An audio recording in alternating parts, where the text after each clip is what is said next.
My name is Bill Sittinger and I'm the construction manager for the Elmhurst Parkway Bridge project that we recently finished. The Elmhurst Parkway Bridge was originally constructed in 1940. It's located in the Locust Hills subdivision in Bethesda, Maryland. It is nestled in the west central portion of the Rock Creek Park District. Arch bridges are designed to be very strong and support a great deal of weight.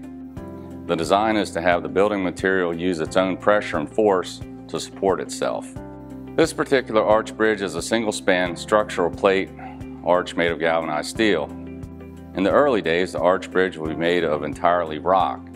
Over the 77-year lifespan of this bridge, the galvanized plate began to rust. This particular study determined that there was favorable rusting, multiple cracks in the walls and footers, and it had poor scour.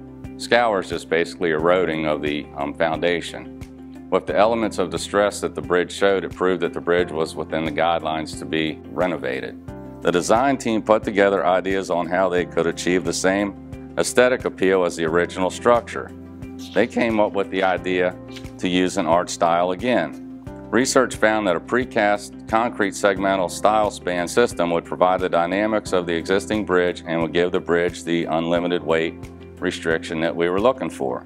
Having the elements precasted would reduce in the timeline for construction. The products are built indoor. It saves on labor costs as well as provides that cleaner and safer way to construct our infrastructures.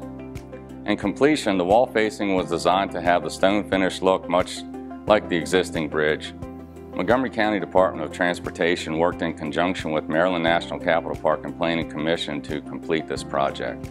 This project was completed on time and under budget and should be around for many years to follow.